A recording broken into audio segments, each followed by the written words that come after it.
Hello and welcome to another edition of Through Imperial Eyes. My name is Braydon Leadbetter. I'm your host. And I'm your co-host, Jackson Daleen. Welcome for hanging out. And congrats to Sir Squiggleton on Instagram, who won our giveaway of the new Claudia Gray High Republic book, Into the Dark. So congrats on winning, and thanks everybody who entered our Instagram giveaway. We'll probably do that again some other time. So just so everybody knows, this Sunday, February 7th, is the first annual Star Wars podcast day. A lot of people in the Star Wars podcast community are joining. Everybody's releasing an episode just about whatever they want, and it'll be cool. So keep a lookout for that. On Sunday, February 7th, we will be releasing our episode, and we'll have a little bit of a tease of what we'll talk about here at the end of the show. But Jackson, what have you been up to in the Star Wars realm recently? Nothing crazy big, I think, that I'm doing, and nothing new. I'm gonna start reading Into the Dark soon, so that'll kind of be my catch up. I do have a story to share. Okay, go for it. So my girlfriend is a manager at a McAllister's Deli. And there is a regular who comes in named Keith, and Keith, his day job is that he refills the candy machines at the mall. She's known Keith for, I think, the entire time she's worked there, which is coming up to 5 years. And of the one information that she has shared to Keith about me is that I like Star Wars. So apparently, and even, I don't know why I say apparently, it's here. Since then, Keith has been giving Alexis Star Wars things to give to me. Okay. It started out like as a gift card that like was a Rise of Skywalker gift card. That was like a movie gift card. And I was like, that's cool. Cinemas are kind of dead right now, but like, It's fun. Then it was like a Grogu, like little tote bag from like a dollar store. This most recent one is a self-stirring Darth Vader mug.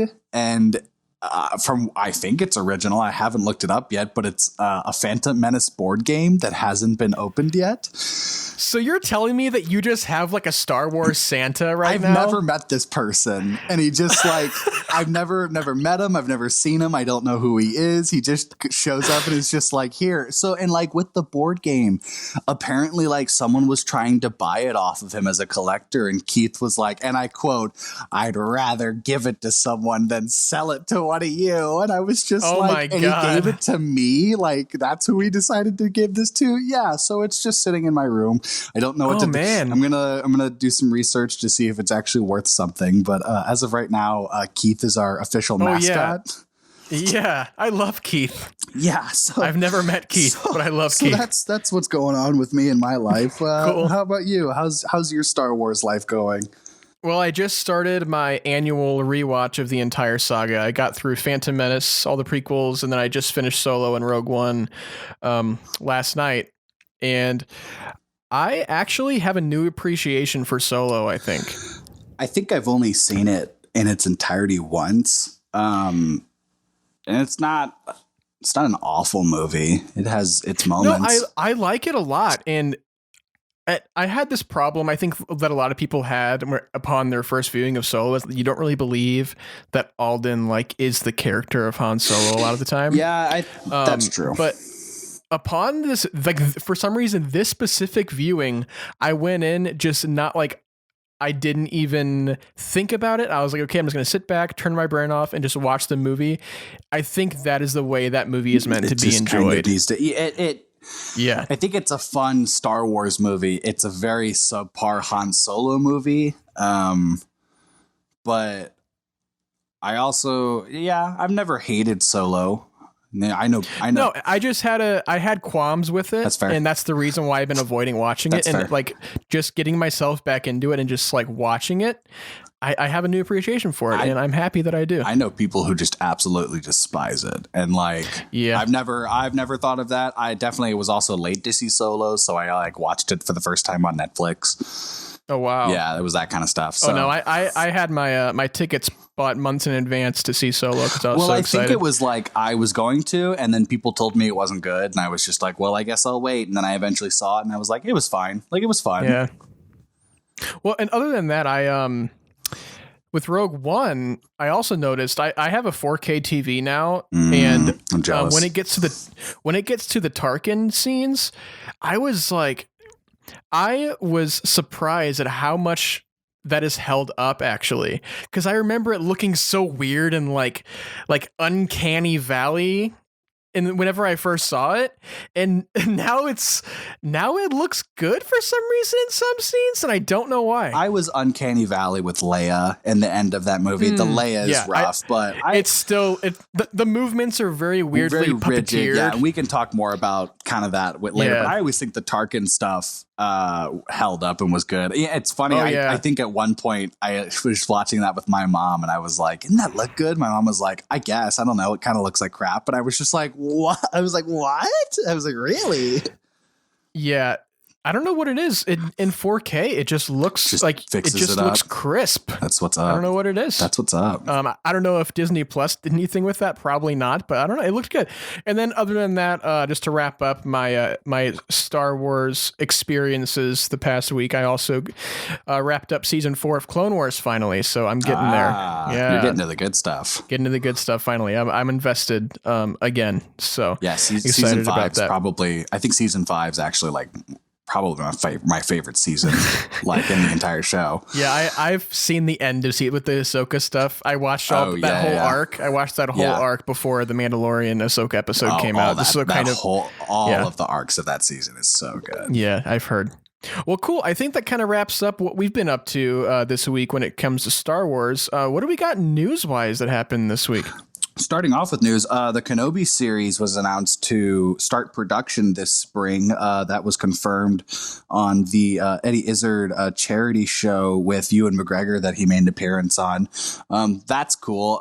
They announced that they'll be using the same technology that they used to make Mando, which was the big LED volume screen that they made, and that's some cool technology. That's out of this world stuff, you know. Yeah, and I think Ewan said that he's like super excited to not have to stare at a tennis ball and like have blue and green just all throughout the set. Yeah. So I think he's excited that he'll actually have tangible things to work with this time.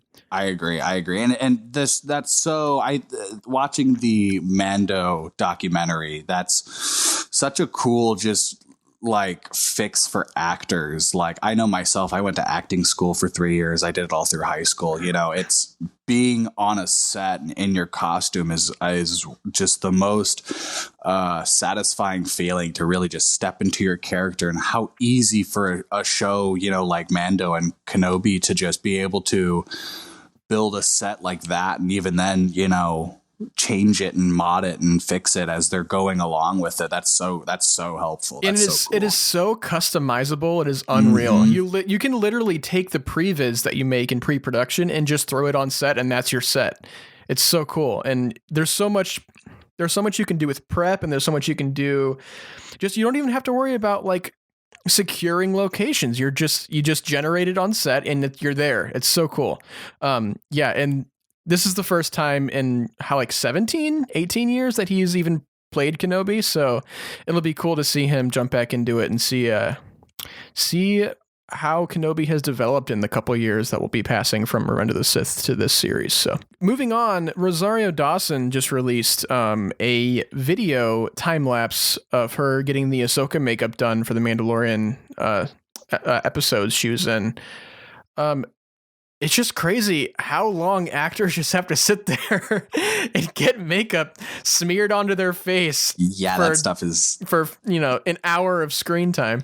So much patience. Much patience just to sit. She has to be a Jedi herself just to sit there. Yeah, right. She's just meditating and becoming one with the Force while they're fixing up her montrals. It's just so cool to see that character come to live action in a literal way. Like they're literally turning her into Ahsoka. Right. It's just so cool to see the transformation. I love watching that stuff. Just those long time lapses. I watched them all with all the Marvel characters, because those are just extensive makeup processes. So, and it really makes you think about, the people behind the scenes, the unsung heroes that are there putting on makeup and making props and building sets and all that kind of stuff. So the creative minds that had to figure out how do we take, these specific aspects of a character, these specific aspects of a prop or set or just, anything and, bring it to life. And I think that was some of the hardships too with Ahsoka is, I think the point that she was supposed to be in Mando is that her species is older, and as they get older, the Montrals get bigger and longer, and they couldn't pull that off all the way with just doing live action stunts and all that, so they shortened them up. But even then, I'm like, they look incredible. Like, they look so good. Then, like, I don't know, something about them, there was like a weird wrinkle in them that I noticed, and I was like, ooh, that kind of looks a little weird. Foamy. Yeah, they look a little foamy at times. Yeah, I agree. But it's not something that ruins it for me at all. It's just something I noticed. It doesn't look like it's a fake piece. That's for sure. Yeah. Well, what do we got next? So up next is some news about the Bad Batch series through Hasbro, because it's always Hasbro and Lego that end up spoiling stuff. Yes. Hasbro released a design for a new trooper that is going to be obviously a toy that Hasbro will make, but it is the Elite Squad Trooper, and it's an all black clone trooper, phase 2 clone trooper, but they've got like green like reticles and like their vision. Oh, I just hit my mic. They've got like green like reticles and their like vision visor thing. They look really cool. I read on a different article that it is essentially they're going to be the precursor of the Death Trooper. Okay. Which leads me to believe that these will be the first people post the Republic to be hired as soldiers. It's going to be the Empire starting to shift out the clones and bring in new people that they can train. And I think my theory on it is that we'll meet them through these clone troopers, these elite clone troopers who are essentially normal people who were just trained rather than clones who only live to a certain amount, and the description describes them as enlisted recruits, so you just have to assume that these are like the beginnings of the non-clones. Yeah, just the start of new stormtroopers and whatnot. So, and I wonder if because I think the Bad Batch series will be about the Bad Batch taking on the Empire. Yeah. So I wonder if, they recruit clones that have left, which I read, I don't even remember where I read it or how I read it or if they even had a backup, but it was rumored that Commander Cody would make an appearance in the show. And I think that would be cool as essentially the Bad Batch starts recruiting clones that were discarded by the Empire or, were horrified with what happened from 66 that they, left the Empire and decided not to join. Well, cool. Yeah. The more I watch Clone Wars, the more I get excited for Bad Batch. So I'm excited to see what this series will be because we're still kind of in the dark. Other than we just know it's about the Bad Batch and it takes place after Revenge of the Sith. Yeah. So that's kind of all we know. Fennec Shand will be in it, so that'll be cool. she will be in it. Yes. Moving on. They just announced that we're getting a Star Wars holiday book coming out in September. It's called Life Day Treasury Holiday Stories from a Galaxy Far, Far Away. Kevin Scott will be writing it along with George Mann. I say man. Yeah. Kevin Scott, he did the Dooku Jedi Lost book. Oh, I've heard those are good. Those Dooku books. Yeah, I think is there only one? I thought there was two because there's... I don't know. It's like a big like audio like drama thing. Oh, I didn't know that. I have like the transcript that they came out with it. Oh, that's cool. I didn't know that. Yeah, and they released a couple photos. And there's like an Ewok like winter story, and there's also like this jet like the Heart of the Jedi or something. I think they called it. I want a Star Wars Christmas Carol. That's what I want. Yes. I want I want Vader to be haunted by 3 ghosts in order to change his heart for just in time for Christmas.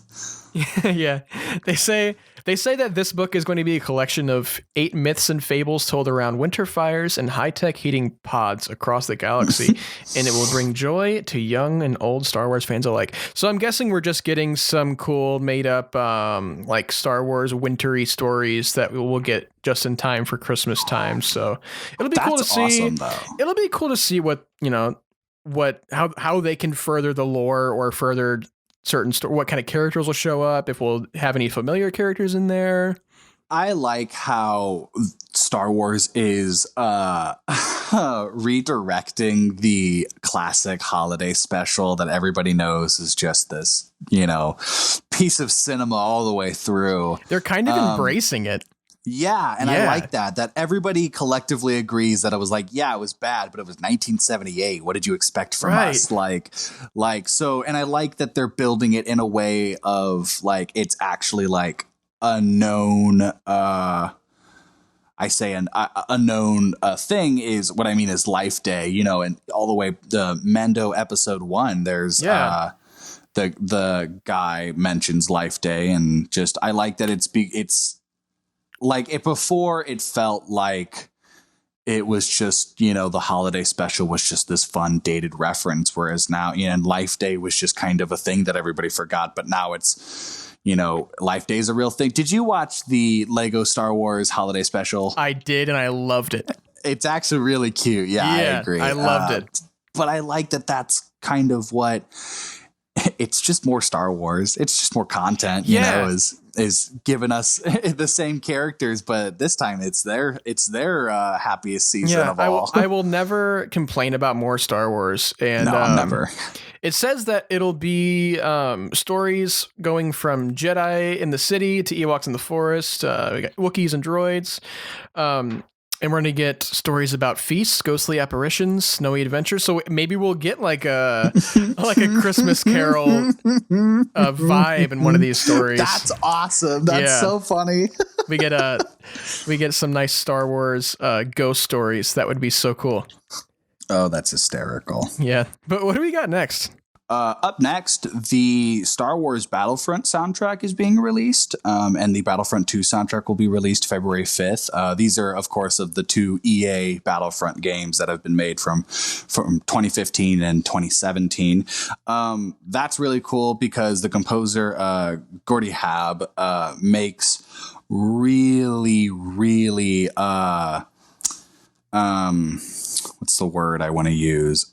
Really dedicates the music to what John Williams created. It's a beautiful homage to classic Star Wars sounding music with obviously new sounding songs. But when I play Battlefront 2 and you listen to the music, it's obviously stuff that you recognize. But the in between sounds that you hear, the respawns, the death music, just the in betweens, like the next part of the battle has changed. It's so well fitted, and it just knows exactly how to set the mood that you need for your match. And I honestly applaud that. It is beautifully constructed music, and it's just so written so well, and it's just so it feels like it's John Williams. It feels like it's from the movie, and then you find out it's not, and you find out that someone made this all for this, and I'm very excited for that. That'll be really cool, and I love listening to classical music, all that stuff. I grew up listening to like scores on movies and stuff. Yeah, so me too. I'll definitely be jamming to that. I'm totally down for a Star Wars Battlefront soundtrack. I haven't listened to much of it yet. I did not play the first Battlefront, but I did play the second one. I liked the music a lot, along with Jedi Fallen Order, which I believe is the same composer. So it sounds cool. I'm excited. I will probably end up listening to it while I'm reading some of the High Republic books. So that'll be fun to listen to. So definitely. Next, we have a pretty fun story. So the Corridor Crew on YouTube, a lot of you probably know them. They did a deep fake of Luke Skywalker from the scene of Mandalorian. They kind of recreated the scene, and instead of using the CGI technology that like you usually expect, they just did a deep fake. And it looked surprisingly convincing, and it almost looks better than what Lucasfilm was able to do, what ILM was able to do. What did you think about that? Did you like it better than what we got in Mandalorian? I didn't like it better, but I knew what I liked apart from it. I personally thought that the original Mando Luke looks great. I think they were able to really pull off a Mark Hamill without it looking too computerized. Like I said, the Leia, everyone's worried that we're going to get something like that again. And I think that they were able to polish it off really well for Luke. He's a bit stiff in Mando, but like, that's fine. I'm not going to complain about it. Like you were able to de-age Mark Hamill fairly well for a scene. They kind of explain how, the reason why it can look kind of off is the eyes, the way that the movement of the eyes in the actual scene, they're too smooth. So like whenever you're watching, whenever your eyes are glancing to any direction, they're instantly moving like very quickly and kind of they're kind of constantly directional. locking. Yeah, they're locking. instantly That's locking. what I mean. That's what I mean. Yeah, and in The Mandalorian, Luke's eyes are kind of just like drifting off and not really locking anywhere. They're kind of just really smooth and how they move. I think that makes like the eyes are what makes a difference between a believable computer generated whatever. It makes a difference between a believable and non-believable computer generated effect, especially for humans. It's super important that you get the eyes right. And I think that's where they succeeded. That's where Corridor succeeded. But the thing that killed me was the hair. They could not get the hair right. They couldn't. No. For me, it was, he talks about it in the video. Essentially, they're picking all of the images from Luke Skywalker's face so the AI can build the deep fake.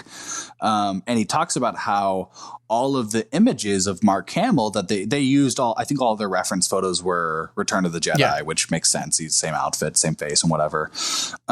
He talks about how since it's from 1983, it's that old kind of film grain, especially as it's kind of updated through time. It's never really fully perfected. Mm-hmm. So he had to go in and hand perfect it. My personal opinion, he didn't do a great job of it. I just felt like when Corridor Crew made their version and they at the end of the video, they show the scene and it's, when he's talking, a side note, their mouth animations were awful too. He does not say, "May the force be with you" when he opens his mouth, but I was watching it and just like he would move and all of a sudden the face would like get out of focus real quick. And you can just obviously tell it's the images I think a lot of that has to do with budgetary concerns. Oh, for sure. And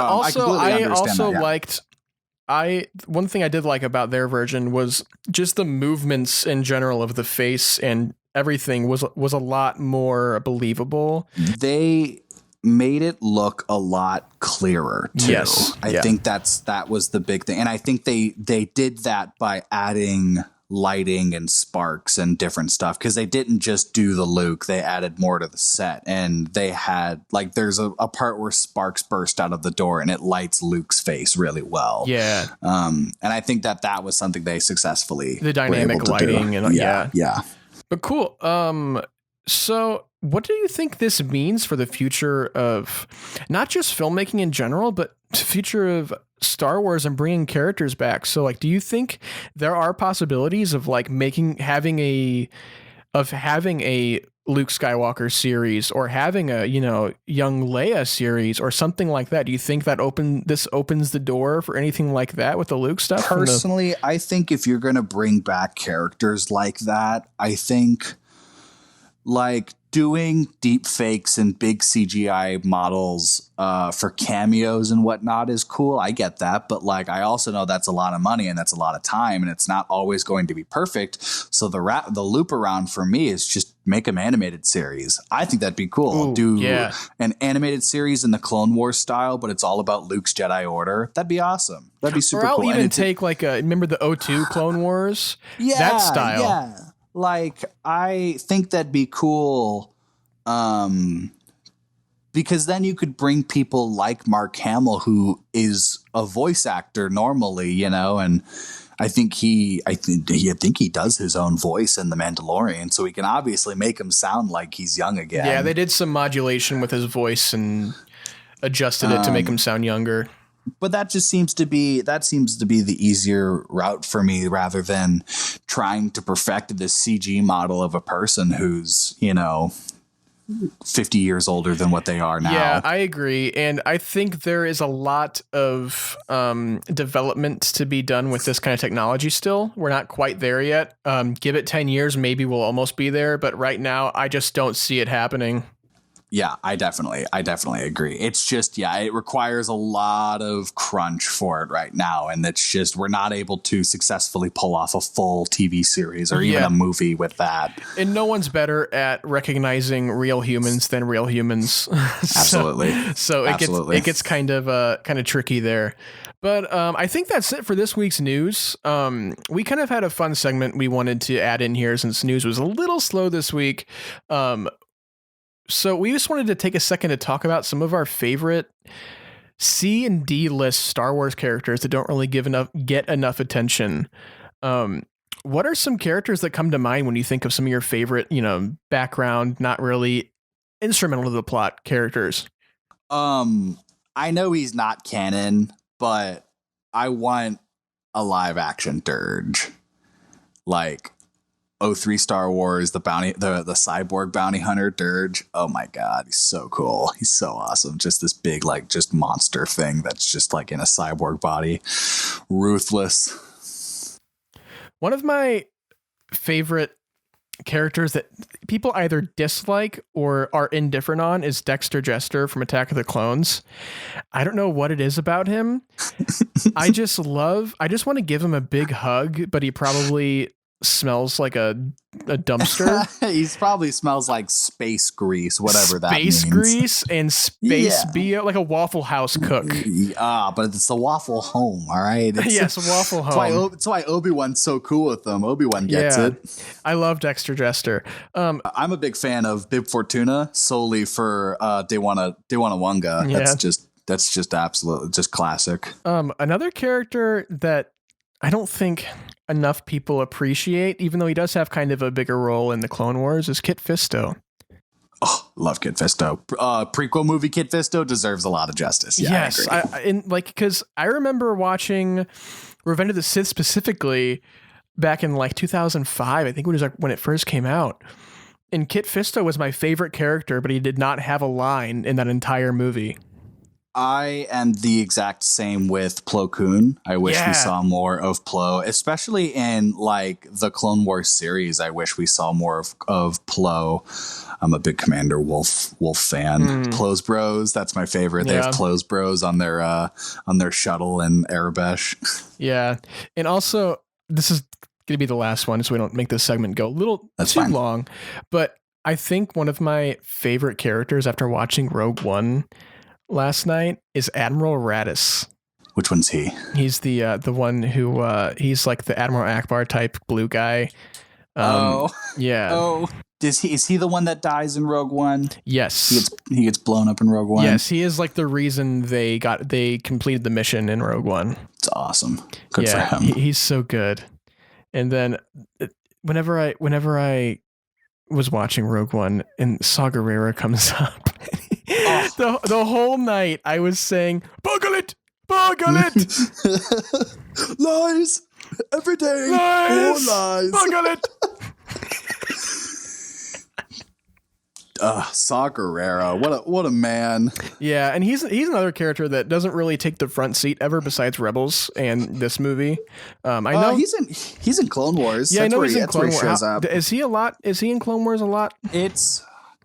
I guess you haven't gotten there yet. No. It's probably a 3 or 4 episode arc.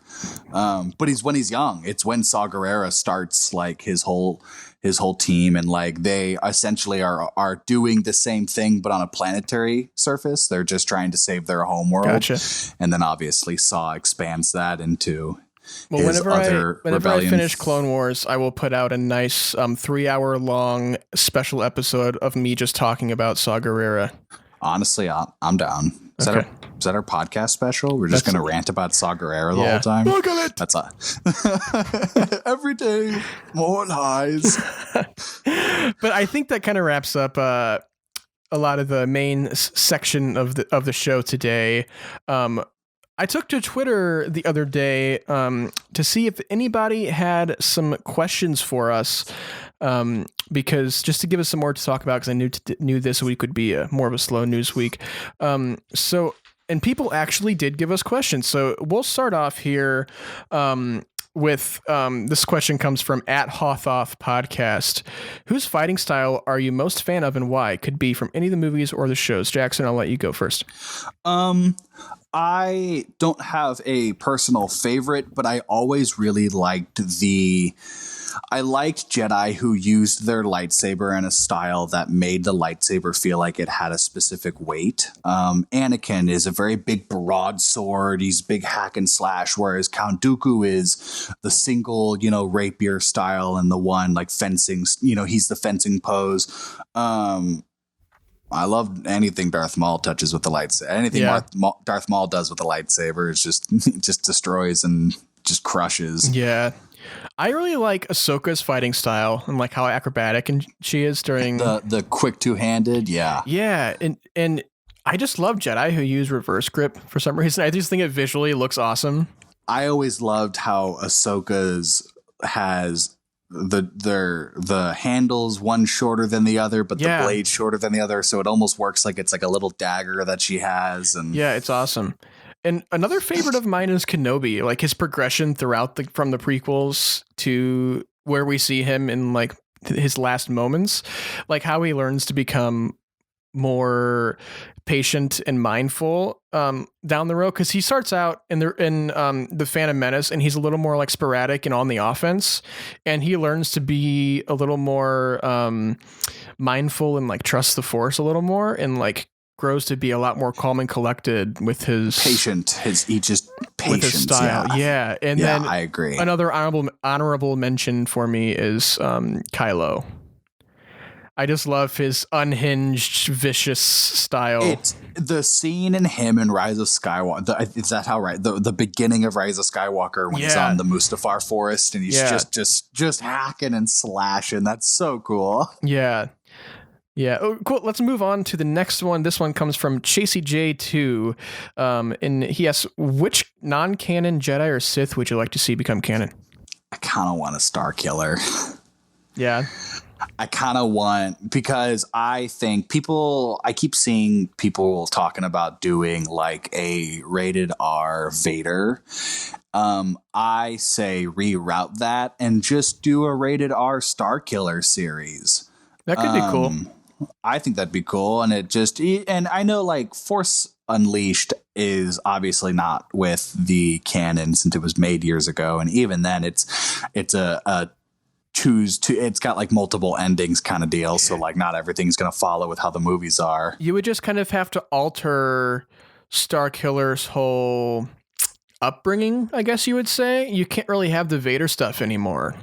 Or you could. It just would have to be a lot more condensed.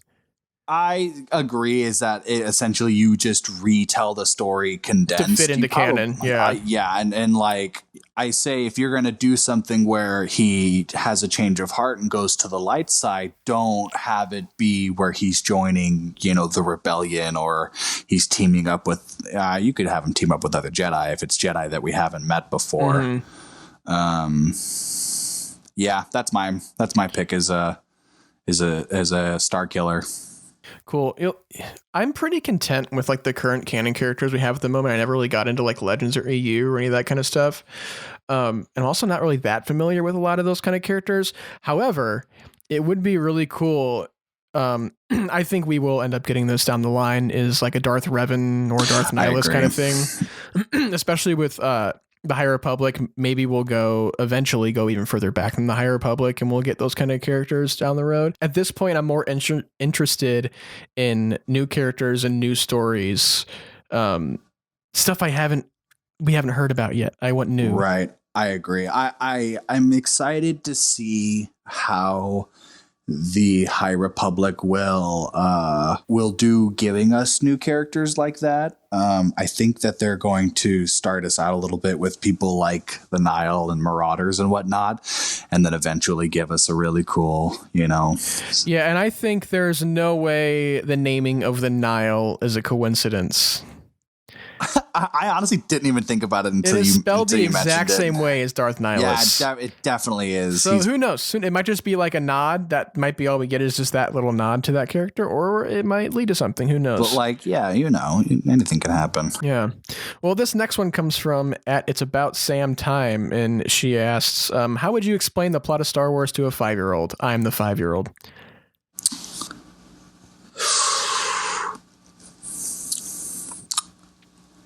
I got a good one.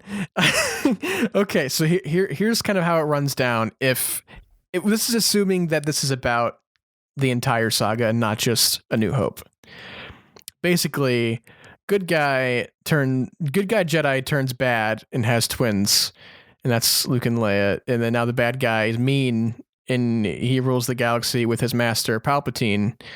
And then the bad guy's kids don't like that. So they start a rebellion, and they rebel against the bad guy's empire. But the bad guy's kids are also Jedi, but then the bad guy dies. It's too confusing for a 5-year-old. You've already lost them. The kid's just like, why? Yeah, why? It's why? Just you can't really explain.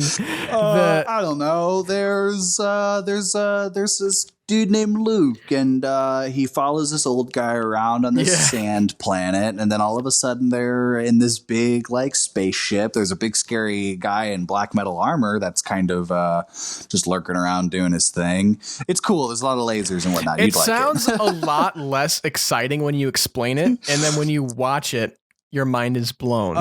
Hot take. I think A New Hope is really boring, so I don't even know how I would explain that. That is a hot take. All right, hold on. Let me adjust my hot take. Let me adjust my hot take. I think the first half of A New Hope is really boring.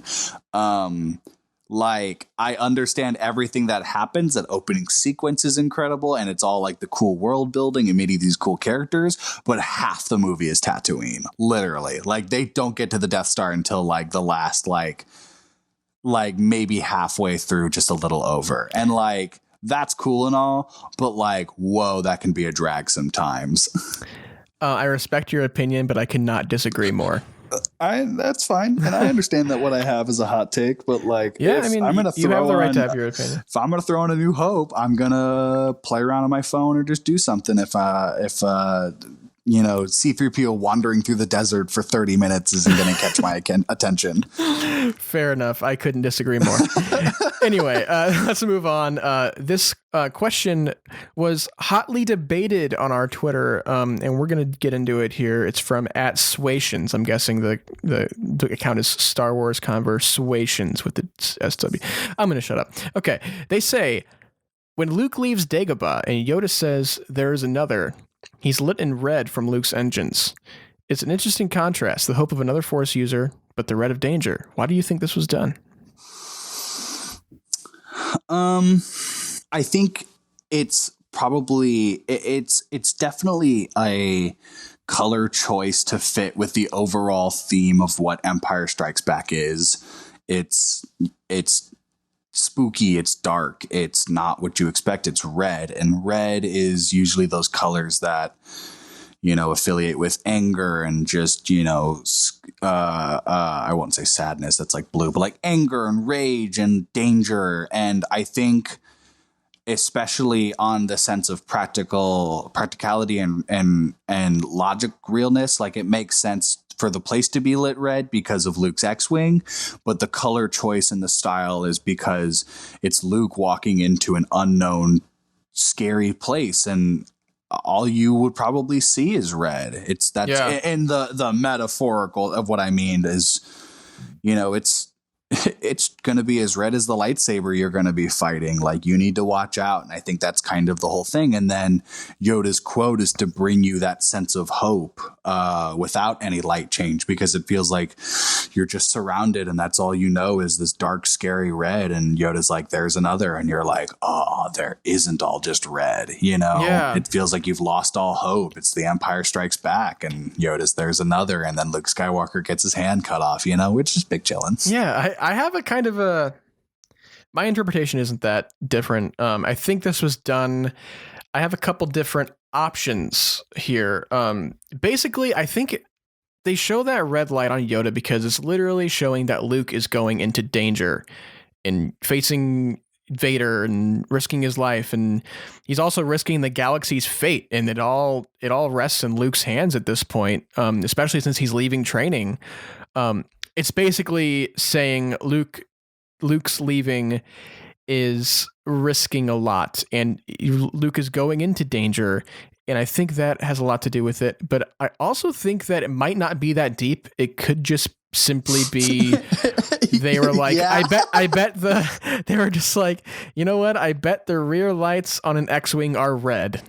That's like people like hardcore critiquing Shakespeare work, and Shakespeare just like, it's just a bunch of wiener jokes, guys. Like, I don't know. It's a red light. I don't know. And like, red light in film is like synonymous with danger, but it could also be love too. So maybe, I don't know, but I think it also could just literally be to get us thinking and speculating, like especially back in like 1980. No one knew who the other was yet, really. Yeah, that's true. So that's kind of just, it could be someone evil, that kind of thing. Yeah, and Emmy Jade commented on this, and I think she had a really great point, how it could be, we do know it is probably Leia that he's talking about, but she says that it might be because Leia reflects a lot of Anakin, and how there is a risk there, with her being more like Anakin than her brother. And like, there could be more of a temptation to go down the dark path. What do you think about that? Well, I agree that Leia is a lot more like Anakin, than Luke is. I think the reasoning Yoda says there is another is to give Obi-Wan that hope, because Obi-Wan's like, if Luke fails, we're out of options, and Yoda's like, no, like we still have a failsafe. Like if all else fails, we'll use the sister. But I think that's kind of that's more the point, is that even then, I think Leia would be able to follow the ways of the Jedi a little better than Luke, whereas Leia is someone who is smart enough to know that if you said don't do that, that's bad, she's gonna be like, okay, like, yeah, that's bad. Yeah, don't, like, I'm allowed to be angry, but like, don't use my anger and whatever. Don't let my feelings guide me. And I think Leia's been someone who never let her feelings guide her. And that's the whole thing with her and Han Solo, is that Han Solo chipped away that wall that she had, and let her understand her feelings. Now, I think if Leia was someone who was trained in the Force in a later time than she was, i.e. what I mean, like with Yoda and whatnot, I just think she would be able to get it a little better. I think she would be able to become someone who can understand and control and in tune those emotions and become a strong Force user. I don't see Leia as someone who gets frustrated and is, clearing the table off when she can't get her way. She's someone who is calmly able to react and connect to the next issue and problem. And I bet you that was something Bail Organa taught her. Yeah, was just how to keep your emotions intact, especially for war. Yeah, let alone you could tear a city down if you get angry enough. I like that. I like that a lot. I really like what Emmy Jade said here. She said that she's tenacious and gets things done, and she has fierce hope. And I love the wording of that, fierce hope, because that's exactly what it is. She will do anything. Absolutely. She will do anything, to get what has to be done, but also to make sure that spark is still there. Yeah. Yes. I love that. Absolutely. Cool. Well, we can move on to the next question. Comes from our good friend JJ at Justin Alanak. He asks, why would keeping Snoke as the main antagonist and elevating the status of Finn and Poe's characters have increased the narrative? What do you you're going to make me go first here, because I have a lot. You definitely have the proper response to this. Okay. Well, I can't really say that I agree with the notion that making those changes would advance the narrative. I've gotten to the point to where I don't think that it helps thinking of like the what ifs and what could have been, especially with the sequel trilogy. I just think we have to accept the story that was presented to us. You're not required to love the story, but whether you want it or not, this is the story we were given, and we have to see what lessons it's trying to teach us. So if I had to answer this question, I would say that the death of Snoke is one of the thousands of reasons why The Last Jedi is one of my favorite Star Wars films of all time. That's not to say that you can't dislike the film, because there's plenty of people who have lots of understandable problems with this film, and I totally get it. I really do. But this is what spoke to me. The death of Snoke gives us something so unexpected and out there and leaves the audience asking, where do we go from here? Because we've never really seen our main villain die in the middle of a trilogy. And I think the death of Snoke really gives Kylo the opportunity to be the main villain of this new trilogy. And it gives him an opportunity to learn much deeper lessons and a greater inner conflict that I don't think we could have gotten if Snoke was still around.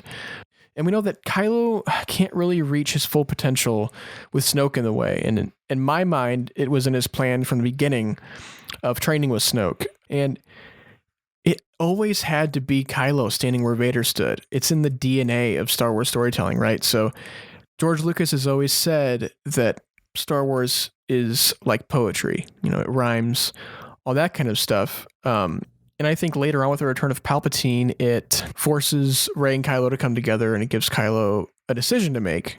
You know, try to kill Palpatine on his own and die. He knows he'll die. He'll die trying. Or he can look past his mistakes and rekindle that last glint of good in his heart that we, kind of see in The Last Jedi, especially whenever he has the opportunity to kill Leia, but he doesn't. And he can make things right finally if he goes on the right path. And either way, he knows he's making it out of the situation alive. So that's how we know that he couldn't have gotten where he got. We couldn't have gotten his redemption arc. We couldn't have gotten any of that kind of stuff if Snoke were still standing in Kylo's way. And I think that is why that's so important. And that's not to say that Palpatine wasn't standing in Kylo's way. I just think Kylo had much more of a hatred for Snoke and a agenda against Snoke than he did with Palpatine, because Palpatine is just this new obstacle for him, while Snoke, it was a slow burn up until his demise. But I digress. I really want to talk about Finn and Poe. I really like where Finn and Poe are with the sequel trilogy as well, because a lot of people think that Finn's arc, especially John Boyega, think that Finn's arc didn't get the action it deserved and didn't get the love it deserves. What do you think about Finn and his arc in the sequel trilogy? They did my boy dirty. I think, because I understand and I see, and I honestly, I'll say that I wanted the potential that Finn could have been. They definitely were hyping him up to be this equal protagonist along with Rey and Kylo, who is the antagonist.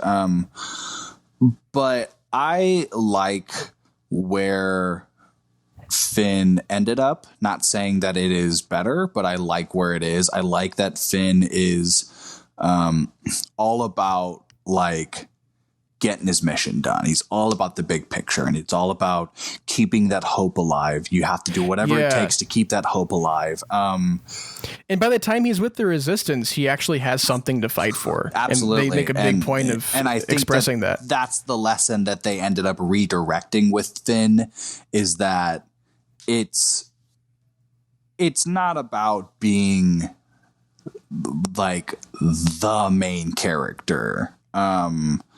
I think it's about that. It's about doing what you think is right. Yeah, I think that's the big lesson with Finn too. That's the big lesson that I definitely learned from Finn, is that it's about what's doing right. And although stuff in your life may affect that and change, and you find whatever your purpose is, I think when it comes to the writing of Finn, they successfully were able to show and tell that without having to make Finn this big main character, you know? Yeah. And I think even then he becomes like instrumental in the Battle of Exegol, you know, taking down that big Star Destroyer with Allegiant General Pride on it. It's kind of running the entire fleet. And he was instrumental in that in The Rise of Skywalker, and he is basically the reason why the Final Order was able to be defeated. So I think that was a really good payoff to Finn's character as well as Poe, you know, leading the Resistance, the entire Resistance fleet, you know, in that final battle too. It really pays off, and I think that a lot of people fail to recognize what great arcs that Finn and Poe have. Even though there was a lot of potential there, I think what we got, I think we just have to accept it, and there are lessons to be learned there as well. And I don't think what we got was god awful. No, I didn't even think it was bad. I mean, yeah, I mean that like in Finn and Poe's arc. If I must admit, I've only seen Rise of Skywalker once. Ooh. And I only watched like the first 30 minutes in my second watch, and it wasn't that I turned it off. It was like something I got dragged away doing something, and I just never picked it back up.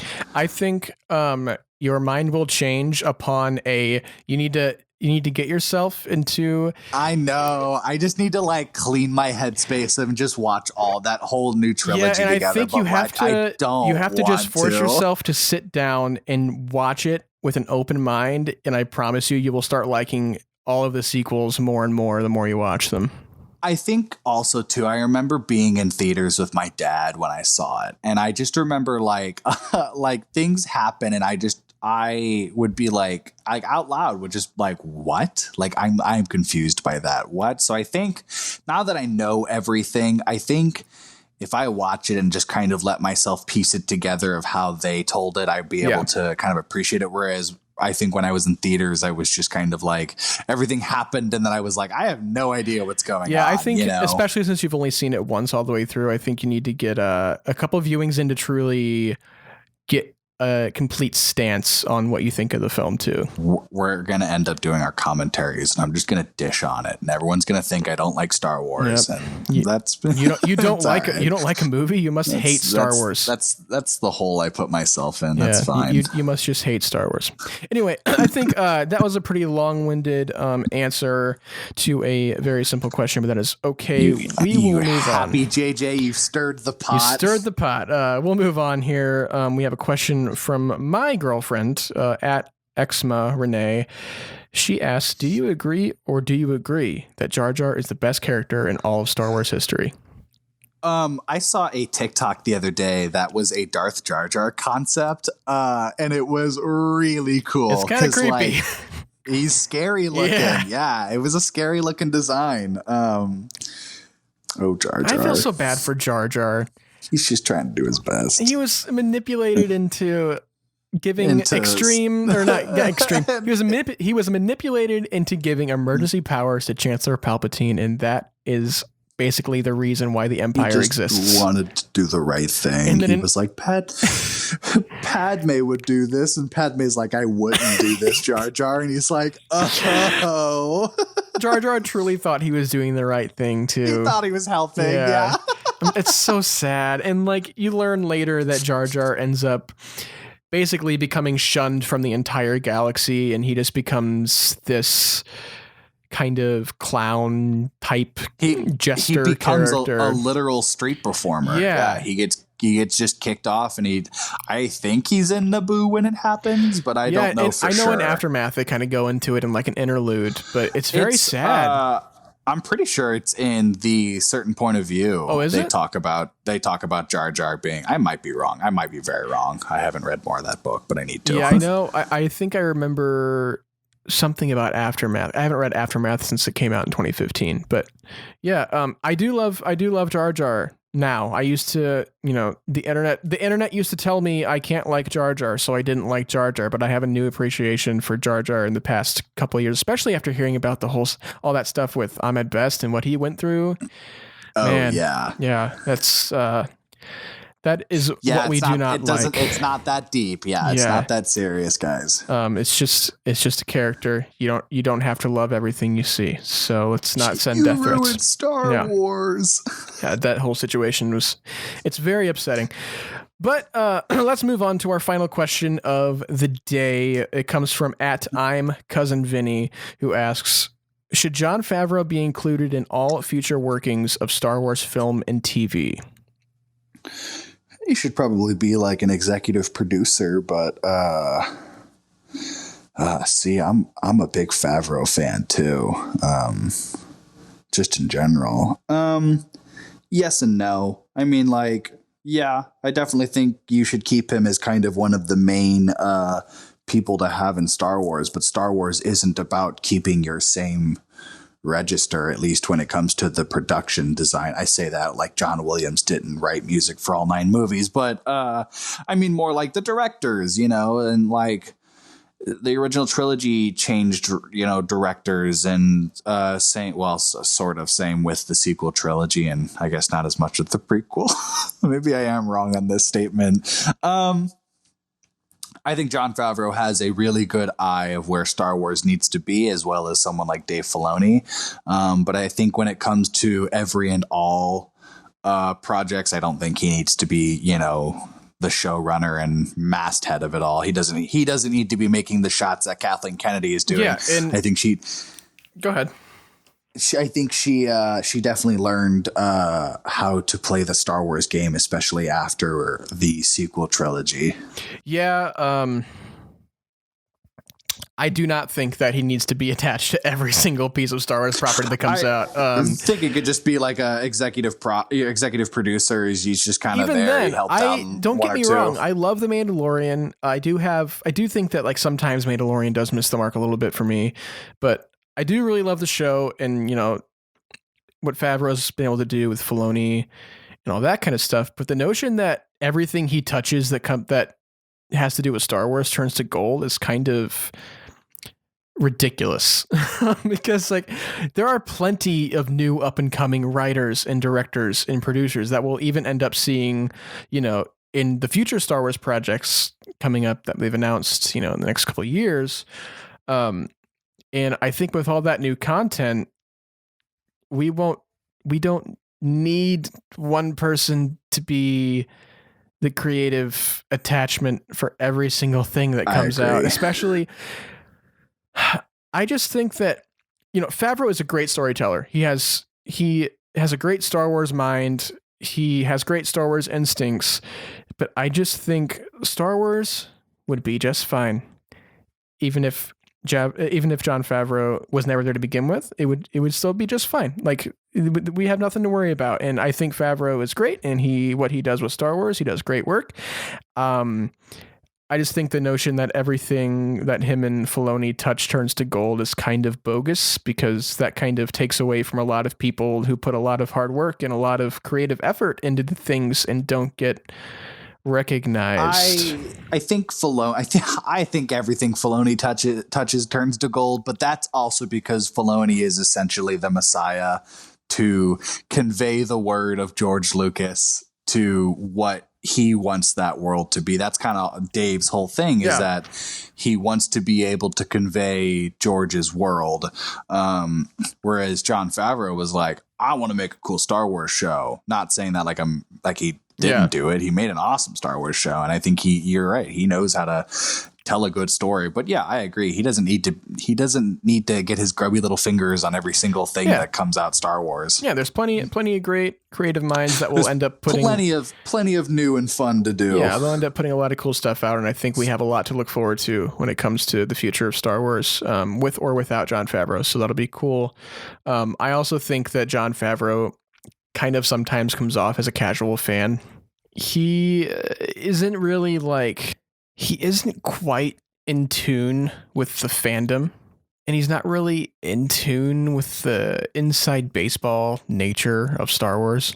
like Filoni is, and I think that's why Favreau needs the sidekick of Dave Filoni in order to keep the ship steered in the right direction when it comes to Star Wars. Jon Favreau is the ideas man, whereas Dave Filoni is the one who chisels out all the details and and I gets think the stuff that can connect. And Favreau's also the he's just a great storyteller, and I think that is what what Mandalorian benefits from is great episodic serial storytelling. Original, yeah.